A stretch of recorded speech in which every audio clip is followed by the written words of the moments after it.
and welcome to another episode of Chapters here on Armstrong Television. Chapters is the television show that profiles authors, editors, and publishers in West Virginia, Ohio, and Kentucky. I'm Eliot Parker, and it's great to have you with us.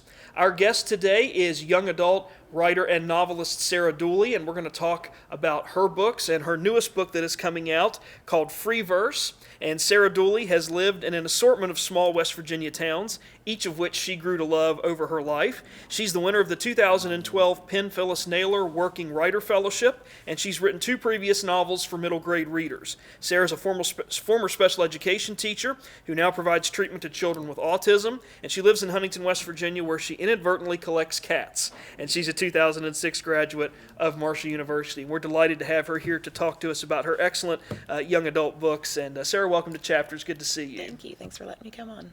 So let's talk a little bit about how all this writing thing got started for you. When did you start? How did you get interested in writing? And what led you down this road of writing young adult work?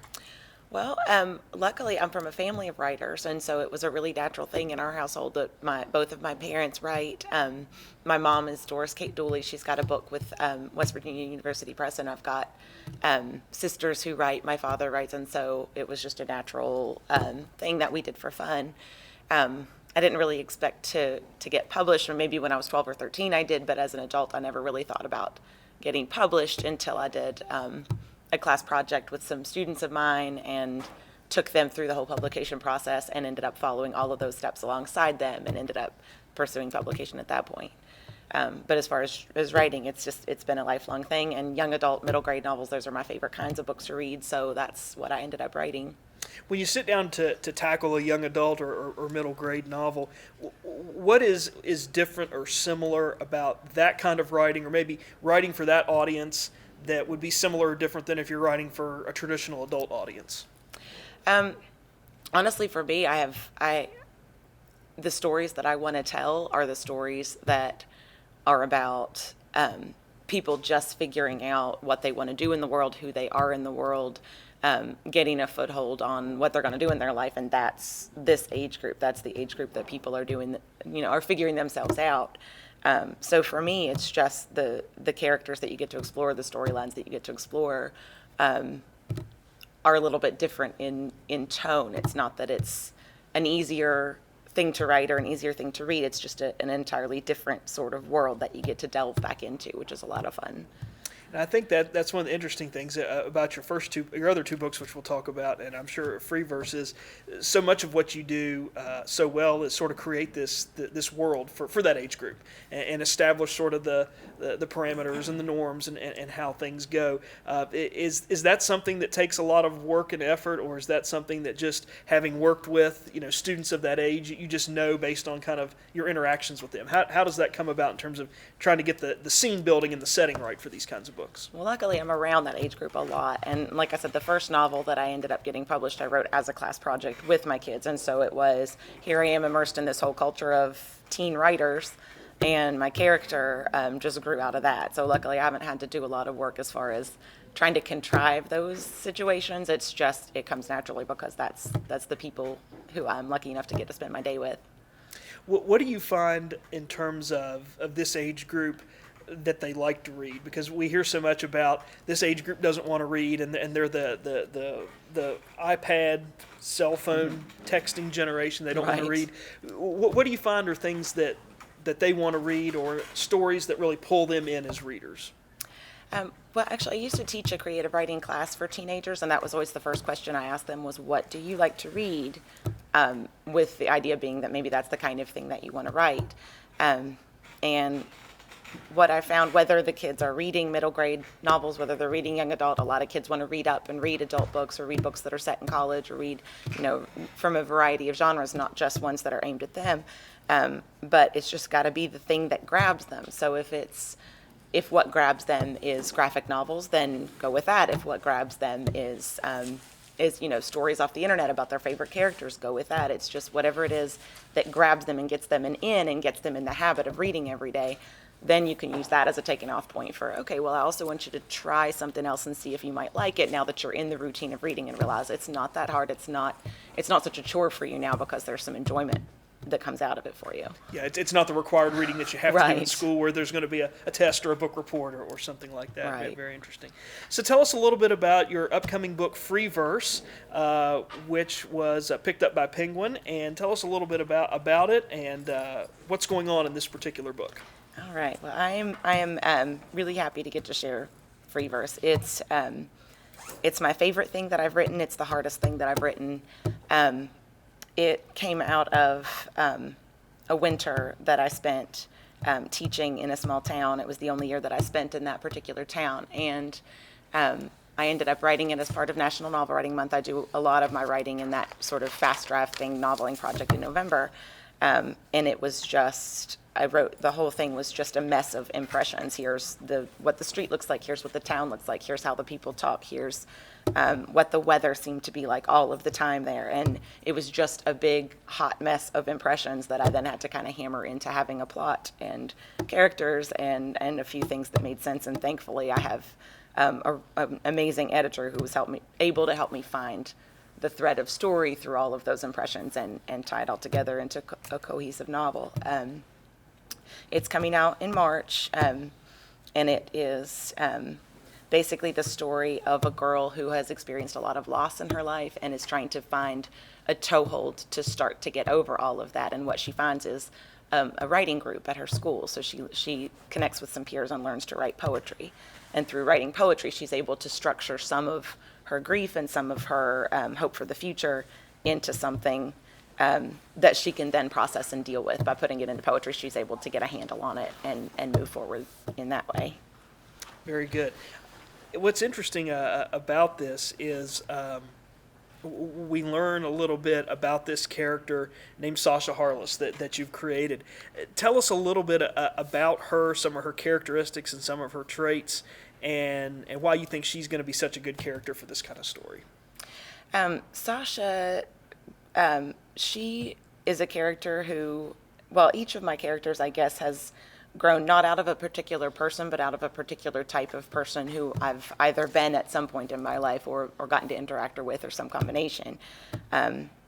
Sasha is quiet and smart, so she observes everything, and she measures her words. Even before all of the things that happen that are the catalyst for the story taking off, she measures her words. She's not somebody who's just super chatty, talking all the time. She's kind of waiting, watching, processing, deciding which direction she's going to go. And so when things start to happen to her in her life, her natural inclination is to stop and wait and draw back and examine. And that is what leads her into this project of writing everything down in poetry. It's let me stop, let me figure out how I'm going to deal with this, let me figure out what's happening and how to put it in words before I then share it with anybody else. And so it's kind of her private journey of figuring out how to connect with the world around her when she's a very reserved person.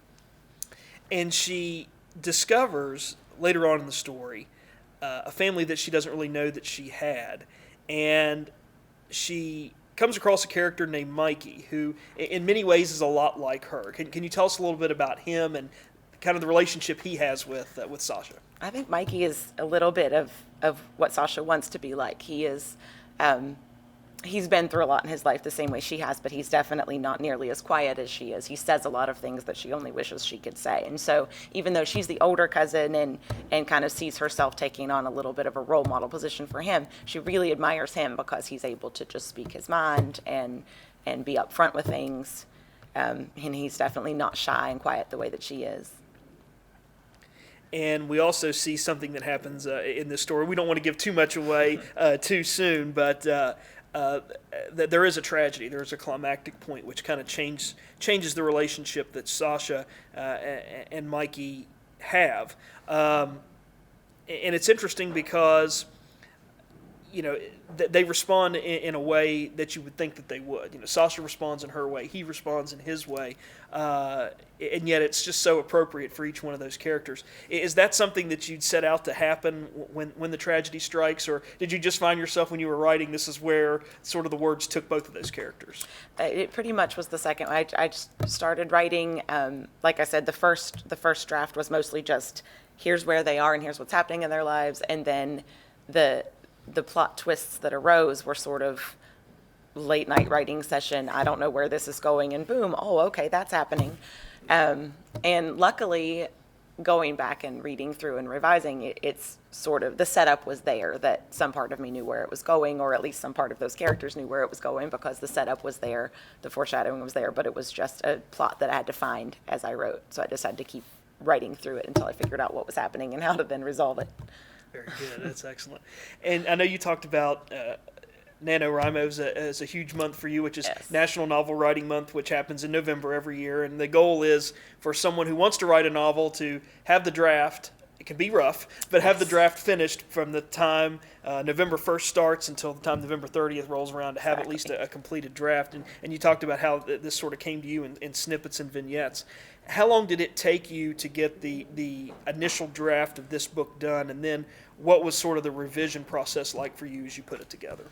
This book has been a really different journey from my first two. That the first two were fairly streamlined as far as the revision process. Free Verse, because it was such a hard book to write, and because it was the hardest book to pin down for me as far as plot and character and just what the outcome was going to be. The first draft was really quick. I can't remember the exact number of days, but I completed it in November. It was quick and easy to write that first draft. I wrote the book in 2010, I think. So I've spent several years since then just letting it sit aside and then rereading, revising, working with critique partners, working with my agent and my editor to just do several slow, careful revisions to find all of the loose threads and tie it all back together. So it has been a really slow journey. It's been a really great learning process for me that I've had the chance to completely take this book apart and put it back together better. So for me, it's been invaluable just as far as how much I've learned from that revision process. It's definitely been slow going, but it hasn't been slow going in a bad way. It's just been, that's just what this book needed to be able to come to light.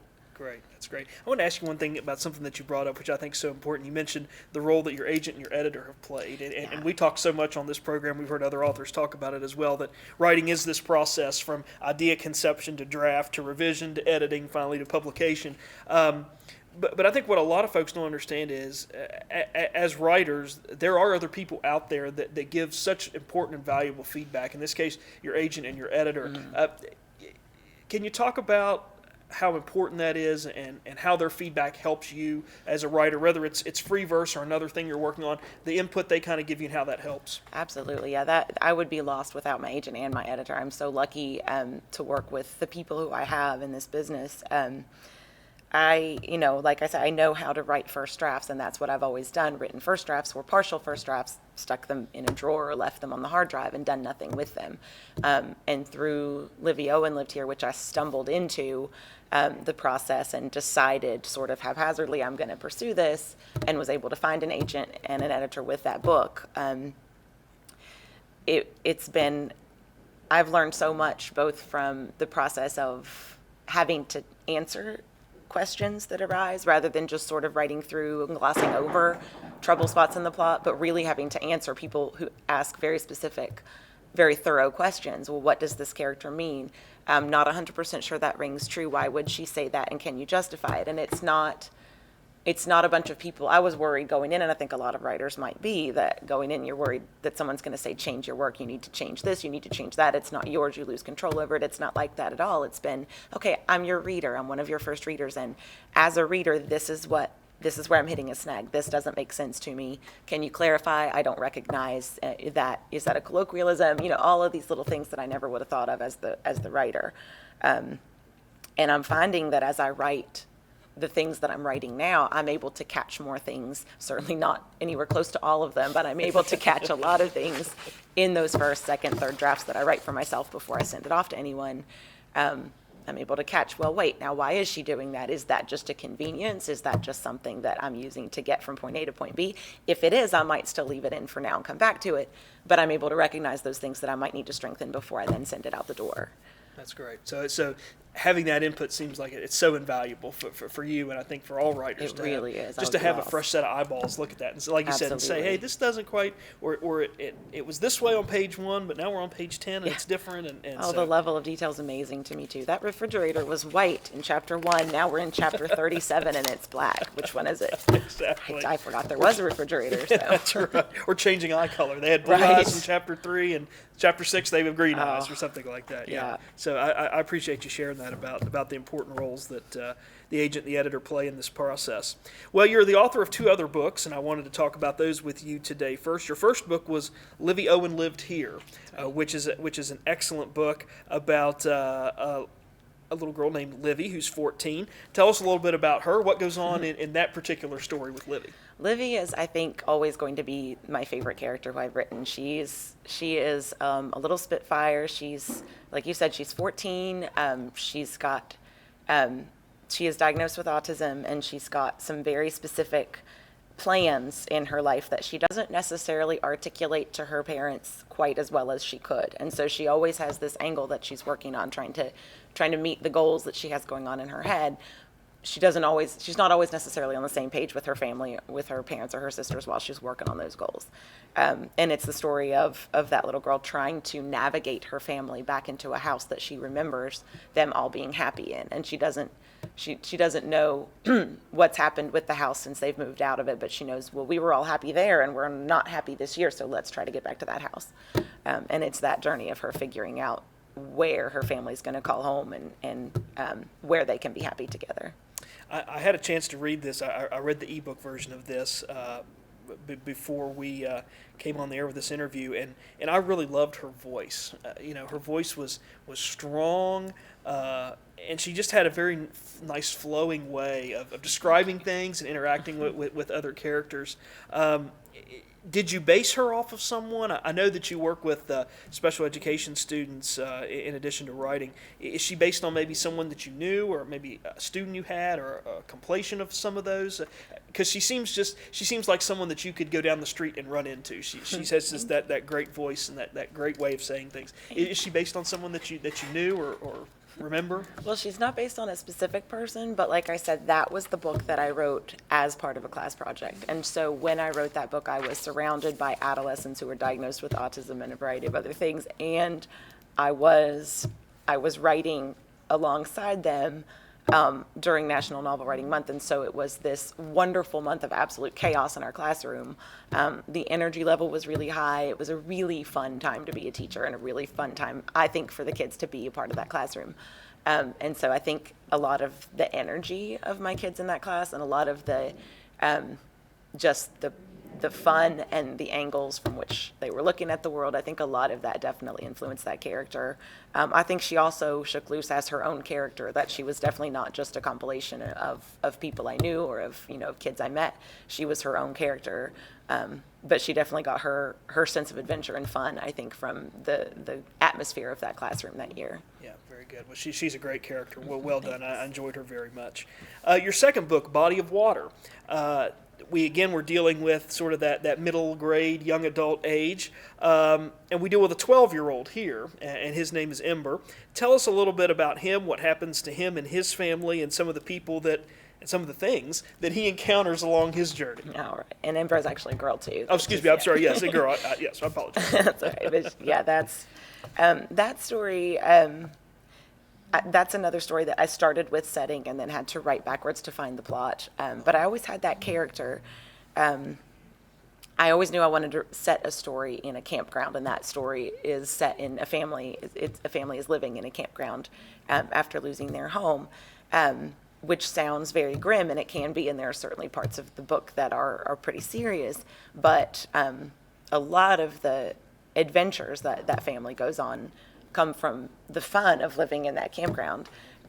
That idea was something that I've had for a long time, because I actually did start 7th grade from a campground that we did live in a campground for a while when I was a kid. And I was just that setting, I definitely needed to use that at some point. And so I remember having that setting in the back of my mind and having this character in the back of my mind. And I remember the writing session when they suddenly converged, and I thought, oh, Ember lives in that campground. Mm-hmm. And from there, the story took off of Ember trying to navigate her summer and into the fall, dealing with the family issues that ended up with where they're living, but also getting to enjoy the setting itself and all of the people who come and go through that campground and all of the people she gets to meet and interact with.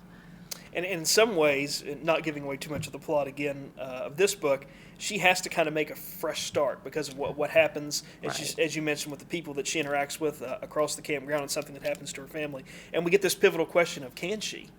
Will she be able to make this fresh start? Because this campground has been such a huge part of her life and her family's life, and now that that's taken away or changed, will she be able to do that, which is an essential question in that story. Right. When you look at those two books, and you think about now Freeverse, which is your newest, and you mentioned that this was one of the most challenging books for you, or the most challenging work you've done so far. Did you find yourself looking back at your first two books and thinking about something that you did, or maybe an arc that you used, or a characterization or description of something, or some setup from those previous two books?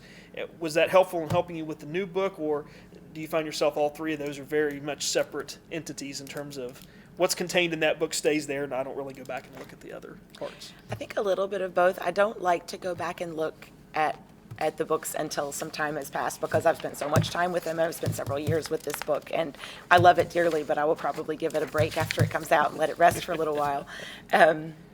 But I think I've definitely learned a lot. I think looking back at any of my books, at this one, as well as the other two, there are things that I would change. There are things that I could probably do better now because I'm a more mature writer and I've been doing this longer. But at the same time, that's the journey and the process that I had to go on to keep developing as a writer. And so I'm happy with where each book has landed in that process. There might be word choice issues here and there that I would say, I could probably come up with a better word for that, but that's probably true no matter how many times you rewrite something. And at some point you just have to say, okay, it's done, it's out the door, I'm happy with it, and I'll continue to try to do better and better with each book. Yeah, that's exactly right, because if you keep tinkering with it, it'll never go anywhere. Right. You'll tinker forever and never get it, never get it off. That's the beauty of NaNoWriMo. You don't have time to tinker, you have to just get something down. That's right. You got to have 29 days to do it, or else. Absolutely.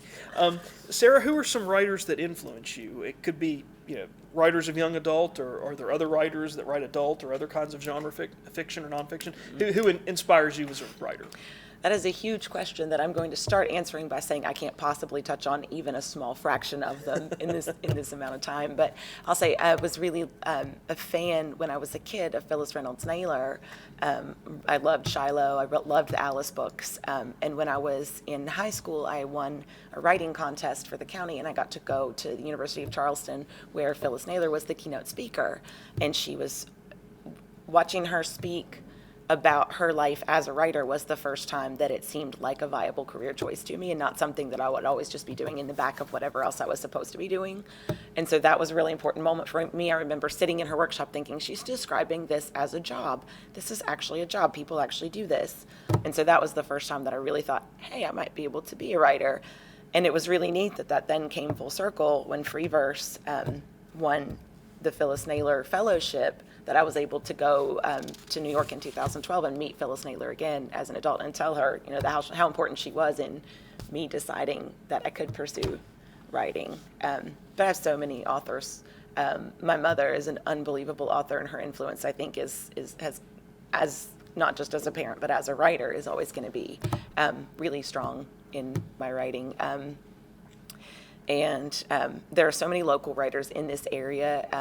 I think the author I can't get enough of right now is Marie Manila. I could read everything she wrote over and over without taking a break. I just love it so much. So, but there are so many voices out there.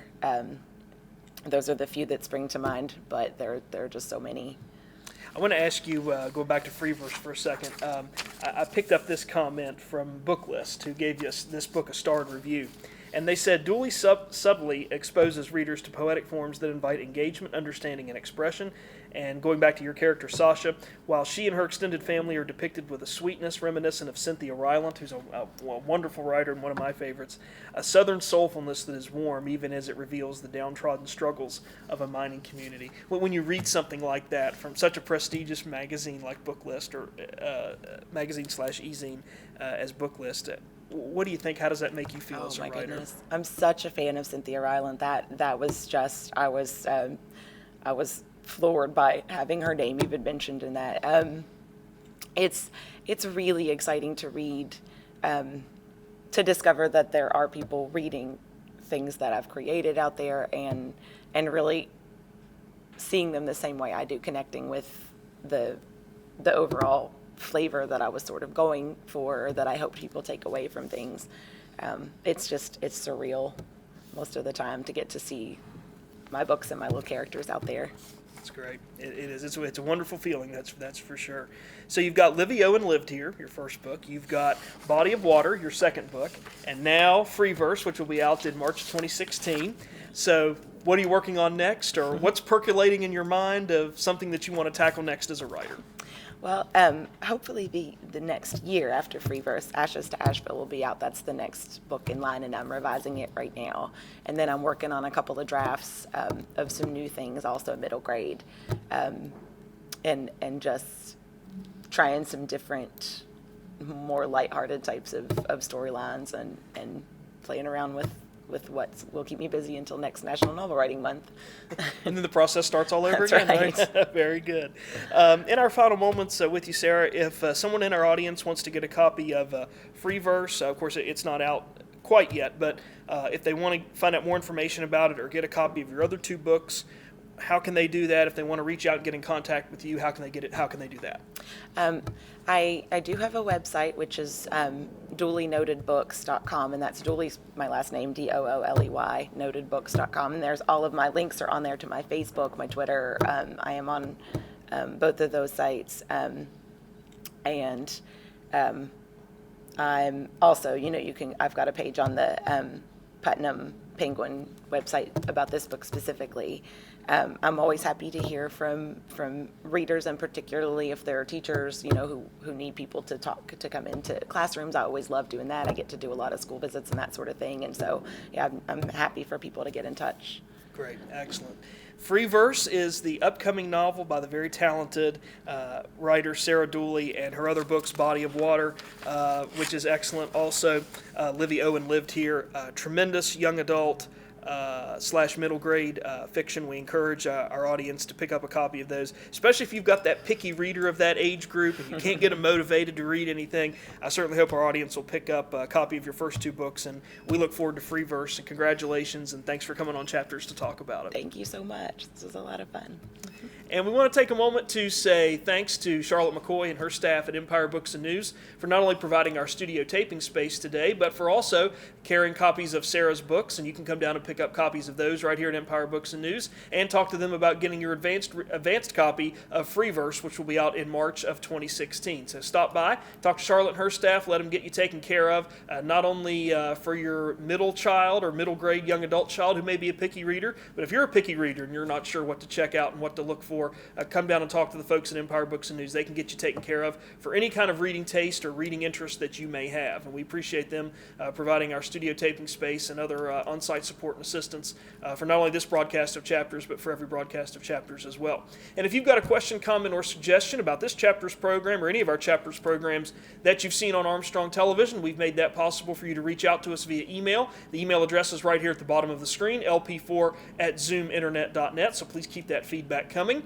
And if you want to go back and check out a previous episode of Chapters from our 3+ years of author, publisher, and editor interviews, we've made that available to you through YouTube, and the address is right here at the bottom of the screen. Once you type in that address, just click on the Chapters tab, and we've got all of our interviews archived for you there. And many of you have gone in there and also left comments in the comments fields about those other interviews that you've watched, and we appreciate that so much. So if you missed an episode or you want to go back and take a look at it for a second or third time, that's available to you through the Armstrong One Wire page on YouTube, so we encourage you to check that out as well. And if you're a writer, a published writer, a novice writer, and looking for an opportunity to have your work heard and listened to by a group of writers like yourselves or people interested in literature, we've made that available to you as well in a partnership with Empire Books and News. It's the Writers Can Read event, which is held the third Monday of each month right here at Empire Books and News from 7 o'clock until 8:30. You don't need to be a published writer. You don't need to have anything in the pipeline or something published to participate. Just come down,